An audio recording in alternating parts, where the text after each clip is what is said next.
Focus 360 the final channel kwoli Radio Vibe yeshoje tuli mu weekend yeno. To be precise Sunday. Tusazeewo okubeera nga tujja mu Radio Vibe olw'amawulire agatambula mpola mpola getusuubira nti nno wandibadde osaana okugafuna mu ngeri entono. Olunaku olwaleero tuli mu Bakube edition nga tugenza okuyingira weekend eno nga tugenza oyingira Sunday nga binyuma, tugenza oyingira Sunday nga bakubiddwa, tugenza oyingira Sunday nga abawoza. Nyongera okubajjukiza tubatuusibwako Mona Herbal Mouthwash ono nkugamba ye musawo w'akamwa gwalina obuzibu obw'amannyo ganyenyera ova ekiswa ekibi mu kamwa, omusaayi ng'osenye ebibuno bireeta omusaayi, olina obulumi bwonna sooka okozese Mona Herbal Mouthwash kuba ye musawo w'akamwa yakakasibwa National Drug Authority, era nga bw'omala omugezesaako ojja kumbuulira nti enjawulo ddala oba ogifunye, agezeseddwako ate era akakasiddwa nti akola. Solange Women Syrup, Solange omukyala ng'olina embeera eyo gy'oyitamu eya menstrual cramps, obulumi obwo mu nnaku zo ez'ekikyala, kozesa Solange Women Syrup nga jamu 3-in-1, akadagala kennyini konywa, Pantelaina ne paadi ne packaging ey'omulembe. Obulumi mu nnaku ezo ez'ensonga gw'omukyala, menstrual period zo oba ennaku ze ez'ekikyala, bw'onookozesa Solange ojja kuba obugobedde ddala. Haji Asinikiza musomi wa ddwa gwalina ebizibu eby'enjawulo naawe osobola omukubirako n'abeera ng'akusomera ku ddwa n'akuwonya emitawaana egimu giba gikutawaanya bya kika, bya ku mulimu, bya bulamu. Mukubire Haji Asinikiza oyo abe ng'asobola okuyamba. Beef Organic ate ye akugamba Dr. Senjobe asangibwa ali ku Lubaga Road n'ajjanjabisa ddagala lya butonde, akugamba nti mmere eddagala musawo yekka gwe mmanyi alina eddwaliro nga lijjanjabisa herbal products, emmere eddagala. Anyway, katutandikire ku mwana mulenzi Shakibu, ekikonde kya Shakibu ne Rickman Mariki kyabaddeyo, era ekikonde kino nga tekinnabaawo ebigambo bingi byayogerwa. Ennaku zino waliwo celebrity matches ezitandise, celebrity boxing zize zibaawo. Twalabakaawo Mickey Sims Tufane nga yeekuba ne Sefco, ne tulabakaawo Rickman ono nga yeekubamu ne Gurunedi, Shakibu ono ba yeekubamu Konani, naye ng'alabika ali behind celebrity boxing eyo, era nga kikolera ddala bulungi, turn up ebeera nnungi. I think it is a new vibe eyinza okweyongera mu bikonde, because after ba Justin Juko ebikonde byagenda biggwamukko banyakaana awo, so we batandika oleeta ba celebrity ne beeyunga mu bikonde bino, kisobola okuyamba okubirevivinga ne bidda waggulu, nga olaba comedy bwe yajja. Rickman alabika kati ye champion kuba akubye babiri, so the man to beat mu celebrity games zino boxing ayinza okuba Rickman. Ekikonde kino nga tekinnabaawo mukulu ono yayogera. For a few moments later fight eno tegenda kumala ku round 5, fight eno egwera mu knockout. Fight ya rounds mukaga Shakibu. Fight round ya round 5 si mukaga ya round kati ku round eze 5 tezigenda kuggwako. Nze ngaze ku range engagement training amu fight egwera mu knockout. A few moments later. Oh my God. Shakibu teyasomosa omwana yamunoze mu raundi ya kubiri. Shakibu obaji bw'olaba waliwo twabeeranga nga tukyali balenzi bato, waliwo twebanga twejereganga nga gwenja kukuba nze nina omubiri oli nakugamba ogwo mukkabukka. Ekituufu kiri nti Shakibu yabadde n'omubiri okusinga Rickman. Mu bikonde ebiri professional bagendera nnyo ku weight z'abantu, naye kati bino nga olaba celebrity boxing neyumba temwenkana kasita mubanga mugyewulira gwe mutendera ogusookebwako. But Shakibu ono yakubiddwa. Shakibu alabika asobola ebyokulwana naye nga tasobola byakuzannya. Lwaki? Mu bintu by'okulwana bino kizibu nno okulwanira eddakiika 3. Ekikonde kiba kiwedde, kiba kiyingiddemu amayinja, kikuddemu ekigwoza, teke ebiki. Naye ekikonde olina okuba nga oli ebo okugenda eddakiika 5 ezo buli round ng'ate okuba kikonde kyokka. Kitegeeza ekikonde si kulwana. It is a game ekirimu okubala, okubaza, ekirimu calculatinga n'ogamba nti omusajja eno round kamutambuzi kamwetolooze nti ng'ate naye bwakulinda. Ebyokulwana mwegwira kiyifuyifu. Shakibu yabadde asobola bya kiyifuyifu. Era babeerawo okulwana nga bagambye kati waliwo okulwana. Shakibu ne Rickman balwanemu oba bali mu kirabu bayombye. Shakibu asobola okuwangula ondatidde. Naye ate biba bikonde nti game egenda kutambula. Asobola sigambye nti awangula, asobola kuba nakyo kiri questionable. Osobola okubanga era omusajja asobola okukikwiramu nga bwe bamukyukiddemu wano. Akasajja kamukubye. Comment section yanyumye nnyo ne bagamba Shakibu yaleese amakoroni miguwa. Ate yaleese babiyita biki bino supplement. Nti Shakibu bakubye ensawo za supplement n'ayiikayiika. Nti supplement versus organic food kye kikonde bwe kyabadde. Nga Rickman balabira ddala ali ku original. Mwana mulenzi wa organic ali ku original. Maso sinene nnyo naye nga yasiba ngumu. Ng'ate oli Shakibu nga wa supplement jukira wakati njogere ntya supplement obeeraawo ng'oli kasajja kaluyogoyogo buli omu akunyoma n'ogenda mu gym ne bakufunira emikebe before you know it myezi 3 ng'omubiri ogusaddeko. Naye guba gubiribiri, gubeera gubiribiri, ozimbazimba ebitategeerekeka. So Rickman ye organic nti ali mutono naye ali farm. Wali olabeka akasajja akatono naye nga kazitowa. Wano akasajja akatono naye nga kali hard. Ayi nolaba ekisajja ekinene nga mukka bukka. Kati supplement ebiseera bisinga guba mukka. Guba mukka gulinegedde kupika awo ne olowooza nti olina kyofuuse. Naye bakuteeka ku test road awo. Road test oyinza obutayita. So wabadde olaba video na bifaananyi oyinza okugamba Rickman afudde, omusajja agenda mukuba omukono. Ne Rickman mu bukakkamu bwe omanyi characters zino ziba njawulo nnyo. Ebiseera bisinga abantu abakakkamu mu bikonde baba bakuba because alina concentration levels za waggulu nnyo. Shakibu yabadde ayogera nnyo nga woolaba ggolola. Mu kwogera ennyo okwo oyinza okunyooma ate obutasoma bulungi musajja.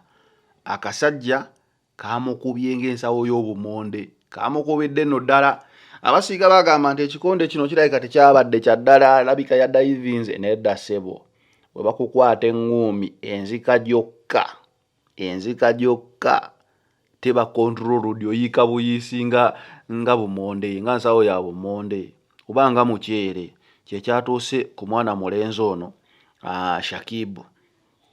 Shakibu yabadde n'ebyokuluzinga bingi. Lwaki?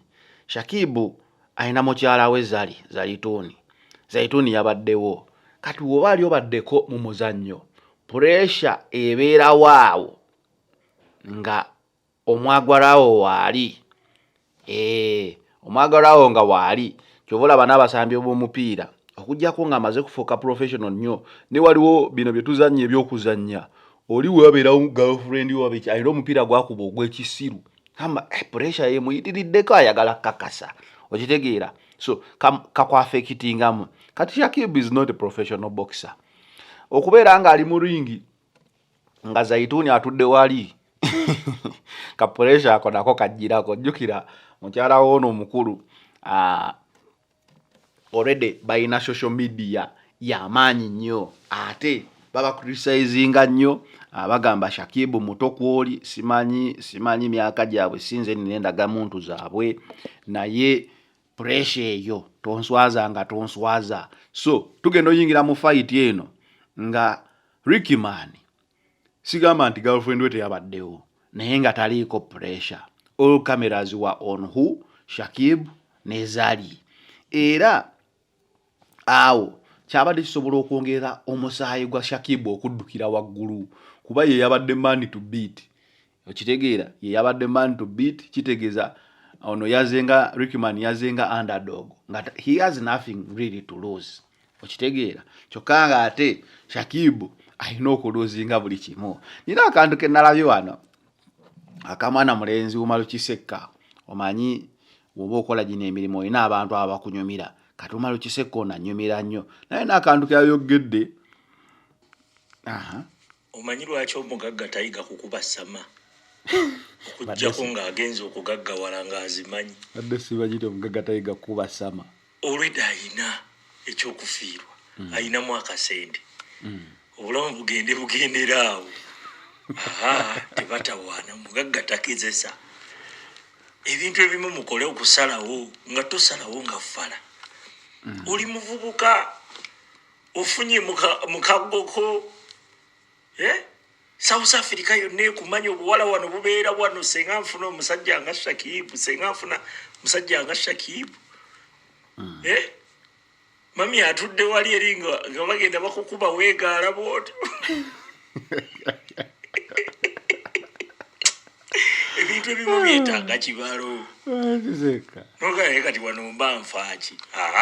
Nkakasaani wagenze kulwana kufunamu nedda. Oli ajja kujja agamba ebiri bya bikonde, muzannyo bakutya kanyama. Obuwala bugamba singa nfuna omusajja nga Shakibu. Ng'ogenda weegaala bw'otyo mulingi bw'otyo abagagga egi okujjako ng'obadde ofunye muki mwogwo omuzannyo. Naye nze ku kasajja akatamanya ngamba kakutidde miguwa. Ofunye mukaggoko, kiki kyoyagala vimba. Abavubuka muyina bingi ebyokuyiga. Wallahi muyina bingi ebyokuyiga abavubuka. Omugagga tayiga kukuba ssama okujjako ng'agaggawadde azimanyi. Olabeera wagaggawala ne waba abadde azimanyi atuuka n'agamba wayi ngende nkutukiraawo. Ngende nkutukiraawo ndeka obugagga kanneeyagale akasente weegali. Mami ali wali eyo. Eyo Umalukisekka ate ali kusonyiwa. Ekyo bakiyita kimansa nnaku kigimansa mpalo. Kubanga twaligambye mami yayinamu kasente talina nnaku. Naye ennaku agisanze omwami bamuzingazinga. Naye akasajja oba kaalya bukupa.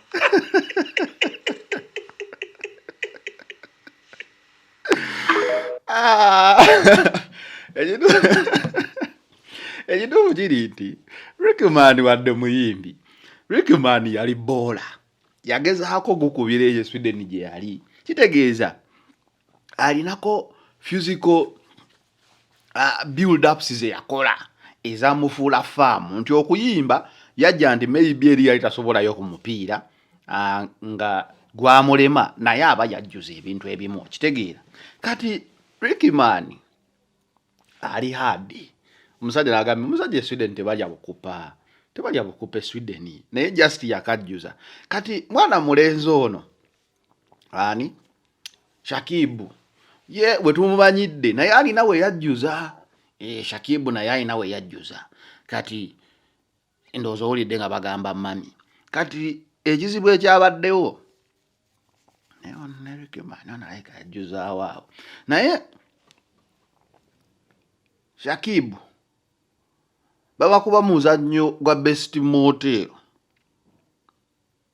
Awo ti ali unchallenged.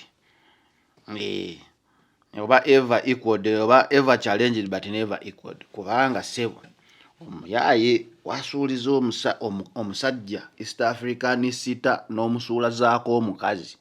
Kitegeeza oba okubira ddala emmundu eba teri kugombolola. So Shakibu emmundu yayita nayo. Emmundu yayitawo woyagala wagikuweera. Kati zali kubanga ku fight omuntu n'ateekamu n'akanyonyi n'ave South yonna azze kulaba toyagambye kimansa nnaku kigiba nsampalo. Kyala yalinnye ennyonyi okujja okuwagira omwami n'oyiikayiika otyo nga Uganda Cranes. Waliwo akasajja kano Kakisekka kagambye waliwo buli muntu wakutunuulira nga akwegomba. Kati Shakibu kibye yafiiriddwa muno. Shakibu mulenzi anyirira omubiri alina. Of course omulenzi anyirira nga omubiri kweguli. Nga abasajja beegomba abakazi. N'abakazi batwegomba eyo. Gamba mwana musajja oyo Zanera alina wanu paaka. Kale omusajja Shakibu alina 6 packs, alina omukono akoze atya. Gayo oyo bannaye. Abawala baagala nnyo okuwulira nti balina ebisinga, sense of security wentambula naye ndi ne bba wange Zali gy'abadde awulira. Naye kati Zali ne watambula ne Shakibu ne bamugamba mu layini eri Ricky Man ajja abeeramu okutya n'agamba omusajja tatukuba. Asobola omusajja tatukuba. Niye musajja tomulinnya ku ngatto oyo. Naye luli abadde atambula ne Kanyama we nga avimba. Amanyi ne bwakola ensobi mu bbala ne bwakola effujjo. Kanyama ono asobola okukola ki? Okukimaliriza. Oluusi kye baagambanga ensi yonna weeba emanyi olina amaanyi. Kuuma amaanyi ago mu ddembe tolwananga. Kubanga oyinza okugezesaamu okulwana akasajja akatono ne kakukuba. Kyobola Abaganda bagamba kasajja katono okanyomera mitala wa mugga. Ndi ono any other day obadde osobola oyimiriza wali Ricky Man n'oyimiriza n'eno onani Shakibu. Abantu nga basobola okugamba Ricky Man omusajja tomukyokooza anaakukubira bwereero omusajja omulaba omukono. Naye kati buli omu ategedde omusajja ayiika osobola omukkakkanya. Yes, osobola okubagonna another day tomusobola, but the perception eri mu society egamba onaakubika.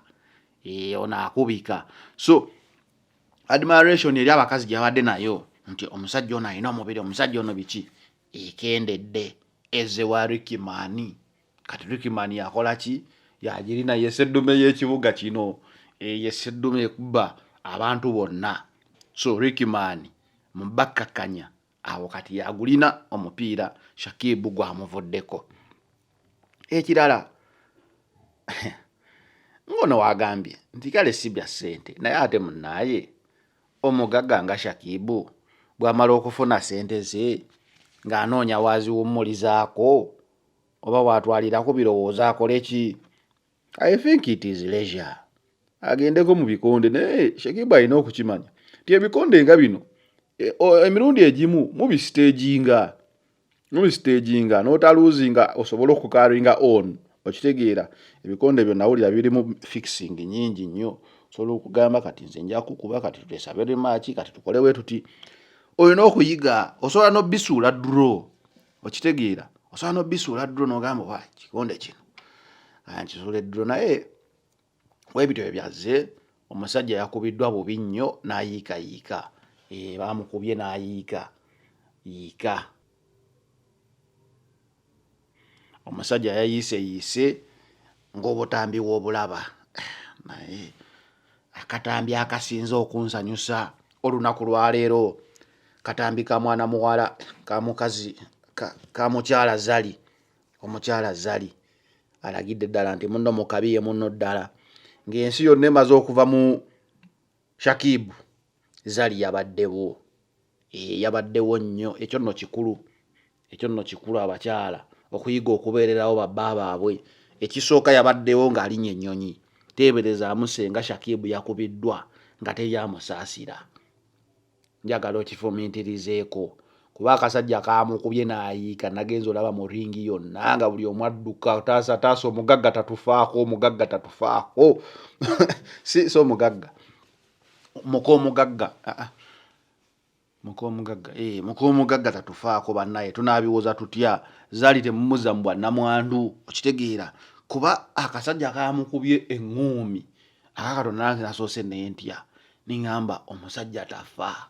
Tunaabiwoza tutya eri Mukama Katonda nti Zali era kimuzzeemu. Ekyo nno Ricky Man wakoze kibi. Babadde tolina kukuba musajja. Bwe wamukubye nakkirira ate tomuteekako emumaliriza. Kubanga mu ddakiika awo sekendi ze zimu ffe ng'abawagizi twafunyemu okutya nitugamba ebyatulwanya bizzeemu. Omuntu yakava mu kino afiiriddwa bbaawe ate mulenzi omuto naye omututte bw'otyo. So ekyo Ricky Man wabadde ogenda kukola kibi nnyo. Okubanga woomegga tokola ki? Toluma. Naye Zali yavuddeyo n'akwata omwami n'amuyaginga n'amugamba waayi tezifudde adda na lusoggo wakiri olusoggo lwange lukyaliwo tezifudde adda na lusoggo. Shakibu yakaabye bannaye. Shakibu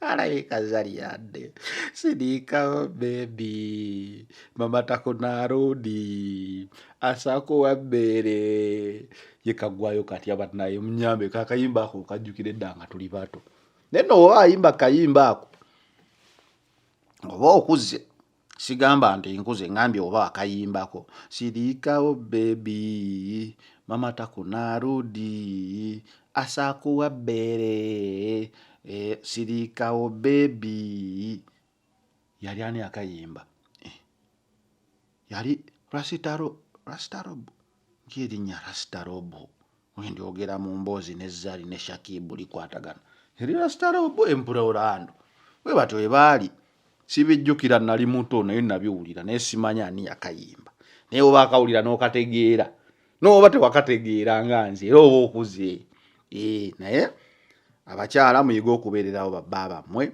nga Zari bwe yakikoze. Maama tukwebaza okubeera nga wabaddewo kuba kati twandikulabye nga tolinnya ennyonyi kitayo naye wasoose n'ojja n'osetolinga n'olinda eŋŋoomi kati tunagenda okutuuka ku Monday oba Tuesday nga Shakibu awonye keyaweeri. Anyway pozi eno bagira bakuba edition wanaye kati eno ngikole ntya okwereetera ebizibu ebyobwereere ebizibu ne bikufuukira ebizibu. Waliwo eyakubiddwa naye eno yo sigenda kugikola tugikole ffenna oba ono oba ye ono basibye gundi oyo Madubala bwe bamusibye nga nekyo yakola abamu bakitankana bannange njagala bansibira abo abantu abakubye fulufiga bafiire ne mu kkomera ate nga kigenda tuukirira Nobati amateeka weegali mu Uganda twagalabyeko nga gakola omukomera yasibiddwa kumpi emyaka 2 lwaki bw'aba yalina we yabasobya temugenda ne muwulira lwaki fulufiga bw'aba yabasobya temugenda mu mateeka bannange kabata kabasibe emira. Ekituufu kiri nti bino si birungi si birungi tuyiga okwegumiikiriza bannaye. Omuntu ne waba tagumiikirizikika wakiri mwesonyiwe. Emabegako awo nalaba kyali wange Liri bodyguard wa kusaasira Liri ono mwana muto naye lwakuba naye alabika alya zino enajayiza Liri oyo namulaba oba yawooba luyi oba yakola atya naye nga byalimu okwagala okukuba omuntu. Liri yasibira mu kkomera tugambye olaba Liri yali agezaako okukuba yasibira mu kkomera bano tebawedde bano balayika bawedde. Ekituufu kati wano wabeerawo emisango gy'okuloopa mu mateeka waliwo assault ndowooza gubaawo si kwe kukuba omuntu ate basaba ennyo aleme kufa mu nnaku 3. Nawulira etteeka liri nti kasita okuba omuntu n'afa mu nnaku 3 gwoba omusse kuba okusinziira we nalabye akatambi kano omuntu yakubiddwa ebya ddala nno yakubiddwa naye nga tetunategeera ensonga ebadde etya naye okusinziira mu katambi bagamba nti ekizibu kyavudde ku mumwa. Fe abakola emirimu gino egy'okwogerayogera abantu balayika batukooyeemu n'oluusi tuba tuwandowooza bannaye twogerezeganye kuba kati omuntu wabanga ayogeddeko bwogezi kali akuvumye ekivumo kyali kikuleesebwa ki? Lwaki ddala omuntu akuba olw'okuba akuvumye? Ekivumo tekitta, ekivumo tekireeta bbwa, tekikunuubula, ekivumo tekiruma. Bannaye ndi wano mpulira obulumi ekivumo kimpitiriddeko nno n'omuntu awulira obulumi ku kivumo aba tasangika aba muntu wanjawulo naye abantu bano balwanye ekisooka okusinziira ku butambi bw'enzize mpulira okulwana kuno kulimu okulya okulwana kuno kulimu okulya emmere mulimu ko okulya yasanyuka nze bwizo yankuba kitegeera Nobody. Enkera yakeera kukuba kerere nga nze nabifiirirwamu ne ssente ye nno baamukubye tafiiriddwa ssente kuba yadda na ku booda yadda akozesa transport mutono nnyo yakoze losi ya mafuta okumanya nga tatege omanyi okuvuma omuntu ng'akuwadde ssente ze ate ne bakutega ennyo bujje mu bakwongere ssente endala era nojja ate baatuuse ate n'atandika ate kuvuma balwamu olaba bino ebintu by'e Uganda nze selekita bwe manya nti no ewaffe ofunayo akasente nze sizimba mutima naye obuzibu bwa Furufiga bw'alina mu nnyinazo oyo azimba omutima bw'amanya kati kulwaki ebintu byavudde kuki yaddala ba Nobati ne Nammeere wani ewakalangwa nfuna engeera yakeera kukola live naye before that Kalangwa yali yamuwa ssente oyo omuwala $5,000,000 yamuwa $5,000,000 amala ate n'awagira Kasolo kati ate nabo yatenkeera bwavuma ate ffe abali mu kuyamba Kalangwa n'agamba abo babbi vidiyo girineeyo abantu bafunira ddala ekikutwalira bbanga kyokkola simanyanga kalinga kalwala simanyona wasobwa oluusi n'omwaka kati wali abeereyo nafuna emitwalo gya 2 awavuma Nammeere ali noono simanya kakati obululu bwawedde kakatwala kimunaddamu okulya ffe bulijjo tulya ku bululu kyekimukubya abadde ayitiridde buli lwagugumuka bwatira agumunuukira mu Nammeere kati Nobati olowooza tuyinza kusala magezi ki okudda ku Rickman yakubye Shakibu yamukubye naye nabadde neebuuza kisobola kuba nga kyavudde ku ki tugenda kuloncinga campaign tulaba akwata ku bba wa Nammeere tugenda kuggwera ku nguudo oba ffena bagenda tusibire luzira batutwale mojja genda amateeka Furufiga byazaakola abantu bo tebabimanyi omanyi abantu batuusizaako obulumi Nobody abasajja be bakubye omukazi gwe musajja munno ye yakkuba lwaki Nammeere si yeekubidde Furufiga anti musajja munnange yankuba kubanga gwe nali naye mu buzibu kakati ye bulwaki bulijjo abuuka Nammeere mukyala munne n'avuma omwami ate kikwewunyisa gwe kikwewunyisize gwe kenyini oli mu kubuuza wano nti bba wa Nammeere yali luddawa anti mu video Nammeere agamba anti wulira ekitegeeza omwami aba kubanga mubi obanga ayogera nnyo obanga ali mu media singa omumanyi n'omumanya osegedde omusajja atayogera atakwanukula n'ovuma abaana be simanya nga yalwala kwashakko okakasa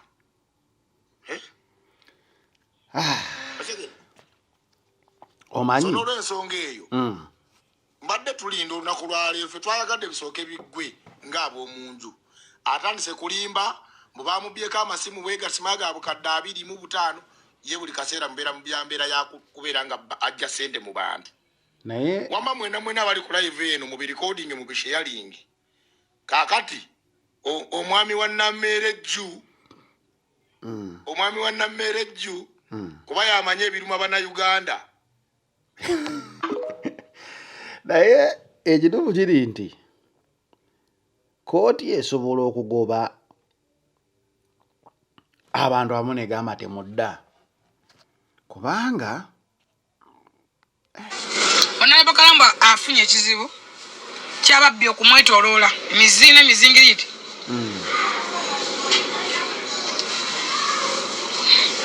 gyeremerwa nagyo gyali mu bulamu bwagyo giri awo giwumpuguma giringa emize giraalidde mu matako bakazi bakadde kuwasa bwana buto kwefula kye butali oba oteri ensi gyekoma n'ojja mbu oyogerere mu Kampala kafunta entama obuzibu bana batufunye abantu okwefula nti abamanyi nga tebamanyi.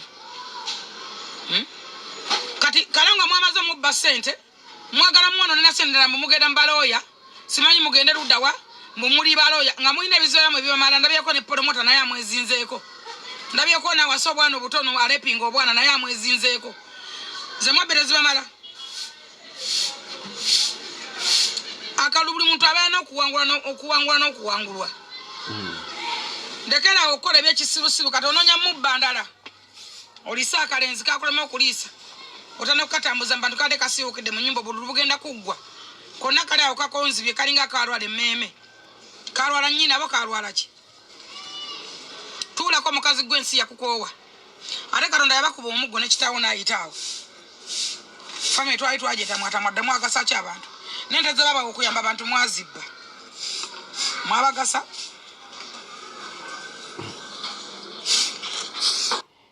okusinzirawo embiraba tewali gwe bagenda kusiba tewali gwe bajja kusiba just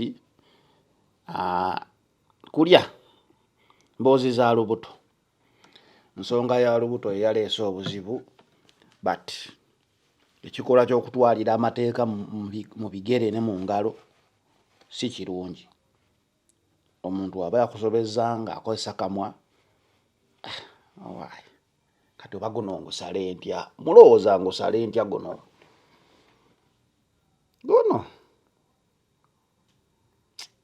tugambe bugambi gwe baakubye baamukubye wiikendi bwetyo bwe badde abakubye nga bakubiddwa n'abakubye nga bakubye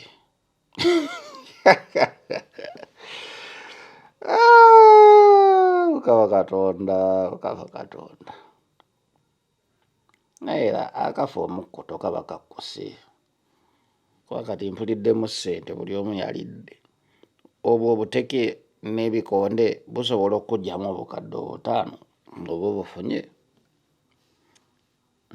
tekisoboka. So badde manyi kintu kiri siriyasi naye bano balwanira byabufuzi bino ate ekirungi bali mu kintu kyekimu kuba kati bandibadde batandika okugamba ab'opposition bakoze kino biki naye akalulu kano kalabisa okunyuma 2026 akalulu trends zekatesetinze ndalamukko kuba olaba omugga Kololo ng'poliisi ekuba bukyalubanga lwa Mindi poliisi yakubye ku BNRM abeNRM bukyalubanga lwa Mindi poliisi yabakubyeko embooko ng'ebakubirako Kololo ndowooza kati ababadde bagamba nga poliisi weekuba abantu bafuna obuwagizi twagala tulabe ku buwagizi abeNRM bwe bafuja lwa poliisi obbako bakumiggo naabo nabo tujja kubeetaaga obbalabako tulabe embeera y'obuwagizi bwetuuse kuba omuggo ogwo gwavugidde ddala. Then ne wana ensambagere kuva mu kamyufu motoka zokyeddwa boda zokyeddwa abantu bakubiddwa tteke. Anyway ye Radio Vibe olunaku olwaleero sigenda sukkawo wano olunaku olwaleero katugambe bugambi. Happy weekend, see you when you see us. We out.